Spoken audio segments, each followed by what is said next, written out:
Hello नमस्कार दोस्तों। Rare ज्योतिष सूत्रा सीरीज में आप सभी लोगों का स्वागत है। जैसा कि आपने मेरे प्रीवियस वीडियोस को बहुत अच्छा रेस्पॉन्स दिया और बहुत अच्छे कमेंट्स आए उस पर, और आप लोगों ने उनको अपनी कुंडलियों पर लगाकर देखा।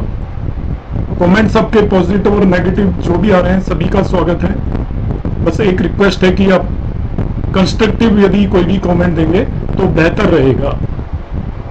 आज हम कुछ और सूत्रों की बात करने वाले हैं। जैसा कि मैं प्रीवियस वीडियोस में भी बता रहा हूं, जो लोग टाइमिंग ऑफ मैरिज एस्ट्रोलॉजी सीखना चाहते हैं तो मेरी ऑनलाइन क्लासेस शुरू होने वाली हैं कुछ ही दिन में, तो वो मेरे नीचे दिए हुए नंबर पर कांटेक्ट कर सकते हैं। उस पर एसएमएस भेज सकते हैं, इसके बाद मैं उनसे कांटेक्ट कर लूंगा। अब हम शुरू करते हैं न्यू एस्ट्रोलॉजिकल सूत्रों की। इसमें मैं जैसे हर वीडियो में बोलता हूं, आज फिर मैं आपको वही चीज रिट्रेट करूंगा, दोहराऊंगा कि ये सभी सूत्र लगेंगे। आप ये कॉन्फिडेंस के साथ बैठिए कि ये सूत्र लगने वाले हैं। अब मैं नहीं लगा पा रहा तो इसका मतलब मुझे वो ठीक से लगाना नहीं आ रहा, ये मान के चले हम। क्योंकि अब भावत भावम सिद्धांत को यूज करेंगे तो सर्टेनली मैक्सिमम कुंडलियों में, किसी किसी कुंडली पर हो सकता है ना लगे, मगर मैक्सिमम कुंडलियों पर लगेंगे। जिस कुंडली पर नहीं लग रहे हैं तो आप समझ लीजिए या तो उस कुंडली में बर्थ टाइम में कोई प्रॉब्लम है या और कोई रीजन हो सकता है, मगर ये आप पहले से डिसाइड करके कॉन्फिडेंटली लगाइए तो ये सूत्र लगेंगे। आज जिन सूत्रों की मैं बात कर रहा हूं वो सूत्र है मैरिड लाइफ से रिलेटेड। जितने भी सूत्र मैंने अभी वीडियोस में डाले हैं वो सब नेगेटिव सूत्र हैं।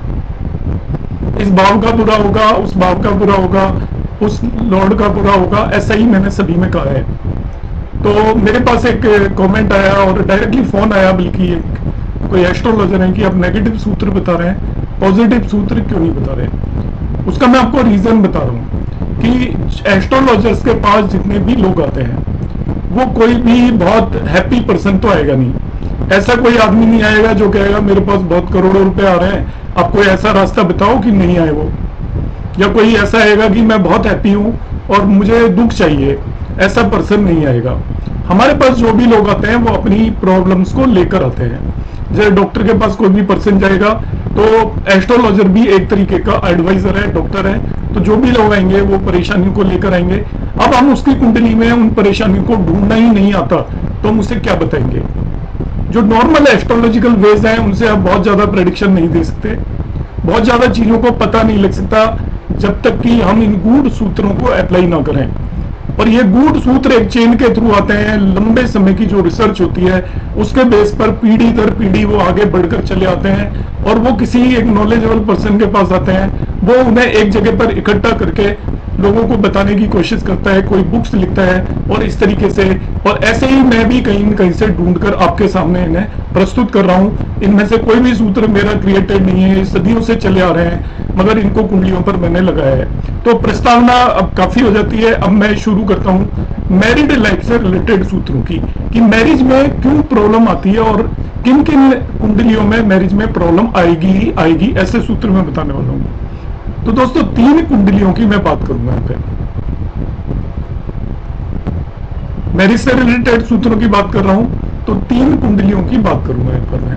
6, 8, 10 जिनका असेंडेंट है, ऐसे नेटिव जिनकी वर्गो लगने की कुंडली है, ऐसे नेटिव जिनकी स्कॉर्पियो लगने की कुंडली है और कैप्रिकॉर्न लगने की कुंडली है, मतलब आप कहेंगे कन्या, वृश्चिक और मकर लगने की कुंडलियों में ये कॉम्बिनेशंस दिखाई देते हैं।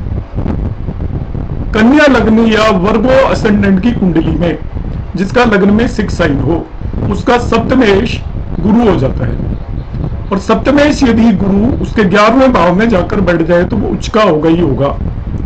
तो वर्गो लग्न की कुंडली का सप्तमेश मतलब गुरु 11वें भाव में बैठा हो और उस कुंडली में शनि दूसरे भाव में बैठकर उसे देख रहा हो, तो यहाँ पे शनि भी उच्च का है, आप ध्यान से देखिए, और जुपिटर भी उच्च का है, यह दोनों ग्रह उच्च के हैं। तो ऐसे पर्सन की मैरिड लाइफ डिस्ट्रॉय हो जाएगी, बहुत खराब मैरिड लाइफ होगी। हस्बैंड वाइफ एक दूसरे के बीच में लगातार मारपीट होगी, उनके इन लॉज भी उस मारपीट के अंदर इन्वॉल्व होंगे, पुलिस का इन्वॉल्वमेंट हो जाएगा। सूत्र को मैं फिर से रिपीट कर रहा हूं कि यदि वर्गो लग्न या कन्या लग्न की कुंडली में गुरु 11वें भाव में जाकर बैठ जाए तो वो ऑटोमेटिकली उच्च के हो जाएंगे, क्योंकि 11वें भाव में 4 साइन होगा। और शनि दूसरे भाव में बैठ जाए तो वो भी उच्च के हो जाएंगे और शनि गुरु को देखेगा। तो ऐसे नेटिव की मैरिड लाइफ बहुत ज्यादा खराब होगी।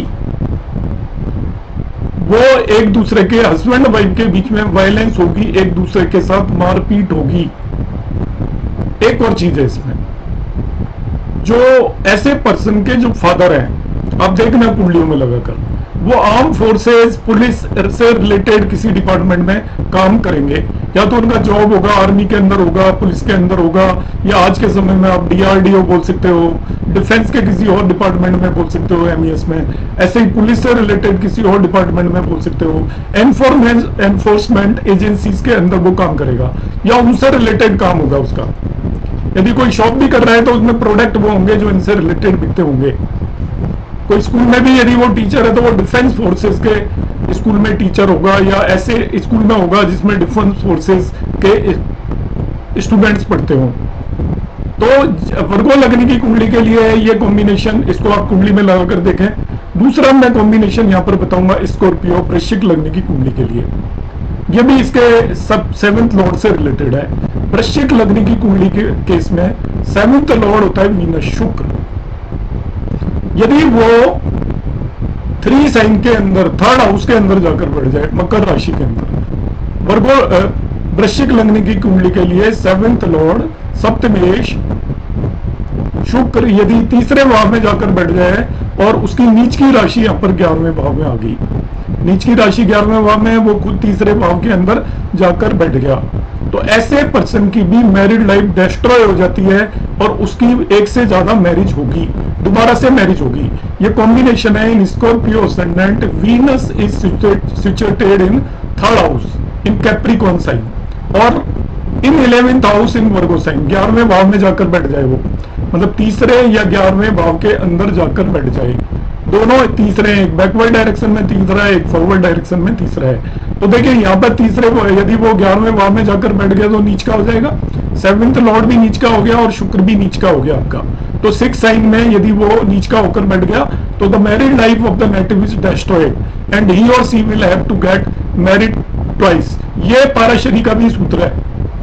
शुक्र जब भी डुअल या स्वभाव की राशि के अंदर जाकर बैठता है तो दूसरी शादी होने का कॉम्बिनेशन बनता है। तो यहाँ पर ये सूत्र भी लग रहा है, मगर जो मैं सूत्र बता रहा हूँ वो थोड़ा मॉडिफाइड है, इन दैट वे मॉडिफाइड है। यदि ये वृश्चिक लगने की कुंडली का सप्तमेश शुक्र यदि 3रे या 11वें भाव के अंदर बैठा हो, 11वें भाव में वो नीच का हो जाएगा और 3रे भाव में 10 साइन के अंदर बैठा होगा, तो मैं आगे कभी बताऊंगा वो उसे भी हम नीच का मानेंगे। उस पर मैं एक डिटेल वीडियो बनाऊंगा कि एक प्लेनेट केवल एक ही भाव में नीच का नहीं होता है, एक ही राशि में 3 राशियों में नीच का होता है, 3 राशियों में उच्च का होता है। उसका आप इंतजार करना है, मेरा वीडियो जल्दी आएगा, सेपरेटली मैं बताऊंगा। मगर यहाँ पर आपको सिंपली ये देना है कि सप्तमेश ये शुक्र जैसे यहाँ पे 10 साइन में जाकर बैठ गया, 8 साइन की ये कुंडली है, लग्न में 8 साइन है, शुक्र यहाँ पर बैठा है या यहाँ पर बैठा है, तो ऐसे नेटिव की मैरिड लाइफ के अंदर एक तरीके से समाप्त हो जाएगी, बहुत डिफिकल्ट मैरिड लाइफ होगी और उसकी सेकंड मैरिज के चांसेस होंगे। नेक्स्ट वन देखिए, इस चार्ट में हम देखते हैं the native has Scorpio ascendant, देखिए स्कॉर्पियो असेंडेंट है एंड वीनस जो 7th लॉर्ड है वो यहाँ पर 10 साइन के अंदर बैठा हुआ है, तो इसलिए इनकी मैरिड लाइफ डैमेज हो जाएगी और उसकी मैरिज फिर से होगी, आपकी डिवोर्स हो जाएगा। तो this is a combination for the divorce. ये एक बहुत ही सटीक सूत्र है, तीसरा सूत्र जो मैरिड लाइफ से रिलेटेड है। ये कैप्रिकॉर्न या मकर असेंडेंट, मकर लग्न की कुंडलियों के लिए है। पहले मैंने आपको कन्या लग्न की कुंडली, इसके बाद वृश्चिक लग्न की कुंडली के लिए बताया। अब हम तीसरे पर विचार करेंगे, वो है आपकी कैप्रिकॉर्न या मकर लग्न की कुंडली पर। तो कैप्रिकॉर्न और मकर लग्न की कुंडली में आप देखिए सप्तमेश होगा चंद्रमा, मून। यदि ऐसे पर्सन का सप्तमेश चंद्रमा यदि 9वें भाव के अंदर चला जाए तो 6 साइन के अंदर चला जाएगा। चंद्रमा किस साइन में चला जाएगा? 6 साइन के अंदर चला जाएगा। इसको भी इसका हम उच्च का मानते हैं, मगर आप अभी नहीं समझ पाएंगे, इसलिए आप उच्च का छोड़ दीजिए। यहाँ पर मैं लेटर ऑन बताऊंगा, जैसे मैंने अभी थोड़ी देर पहले बोला था कि सप्तमेश चंद्रमा यदि 9वें भाव के अंदर चला जाए तो वो इस नेटिव की मैरिड लाइफ को डैमेज कर देगा और ऐसे नेटिव की भी दोबारा से शादी होगी। अब दोबारा जो शादी का मतलब, आप आज के समय में देश काल पात्र के हिसाब से एक मैरिज टूट जाएगी तो दूसरे उसकी, यदि ऑफिशियली भी मैरिज नहीं हुई तो उसके रिश्ते जरूर हो जाएंगे अपोजिट पार्टनर से। मगर इस केस में यदि शनि जो इस कुंडली का लग्नेश है वो यदि चंद्रमा को देख ले, तब वो उसकी मैरिड लाइफ में प्रॉब्लम्स तो आएंगी मगर डिस्ट्रॉय नहीं होगी। तो इस सूत्र को मैं फिर से रिपीट कर देता हूं। कैप्रिकॉन या मकर लग्न की कुंडली के अंदर सप्तमेश यदि 9वें भाव में चंद्रमा जाकर बैठ जाए तो ऐसे पर्सन की मैरिड लाइफ डिस्ट्रॉय हो जाएगी और उसकी दूसरी शादी होगी। मगर उस चंद्रमा को इस केस में लगने शनि देख ले तो मैरिड लाइफ डिस्ट्रॉय नहीं होगी। अब तीनों फॉर्मूलों को मैं एक साथ फिर से रिपीट कर रहा हूं।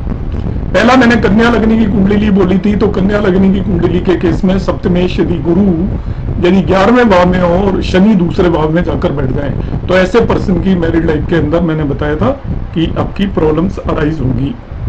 दूसरा मैंने कॉम्बिनेशन यहाँ पर बताया था कि आपका यदि स्कॉर्पियो असेंडेंट की कुंडली है, स्कॉर्पियो वृश्चिक लग्न की कुंडली के अंदर जो सप्तमेश है, यहाँ पर वृश्चिक लग्न की कुंडली में सप्तमेश शुक्र हो जाते हैं और शुक्र यदि तीसरे और 11वें भाव में किसी में भी जाकर बैठ जाए तो ऐसे पर्सन की भी मैरिड लाइफ डिस्ट्रॉय हो जाती है और उसकी भी दूसरी शादी होगी।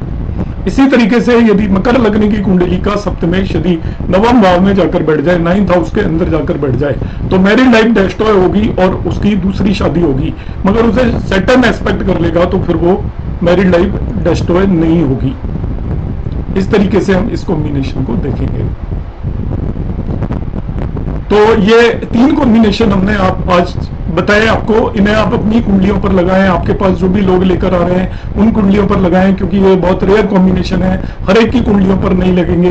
मगर जब भी आप इस तरीके की कोई कुंडली देखते हो 6, 8, 10 की और मैरिज से रिलेटेड यदि प्रॉब्लम्स नजर आती है या लोग आपके पास आते हैं कुंडली दिखवाने के लिए, मैच मेकिंग के लिए, और आप देखते हो 6 लगने की कुंडली है, तो इन बातों पर जरूर विचार करें। ये बहुत ही सटीक सूत्र हैं जो कि जरूर लगते हैं। आपको मेरा वीडियो कैसा लगा कमेंट बॉक्स में जरूर कमेंट करिएगा। इन सूत्रों को आपने लगाया तो कैसे लगे ये भी आप जरूर बताएंगे। चैनल यदि अभी तक आपने सब्सक्राइब नहीं किया है तो आप सब्सक्राइब कर लें। इसी तरीके के एक्सक्लूसिव वीडियोस आपको मिलने वाले हैं मेरे इस चैनल पर। आप बहुत सारे वीडियोस देखते होंगे यूट्यूब चैनल पर, मगर वो जनरल चीजें ज्यादा बताते हैं। मेरी कोशिश ये है कि मैं आपको गूढ़ रहस्य जो ज्योतिषियों के अपने रहस्य होते हैं वो मैं आपके सामने उजागर करने की कोशिश करता हूँ। नमस्कार, धन्यवाद, जय श्री राम।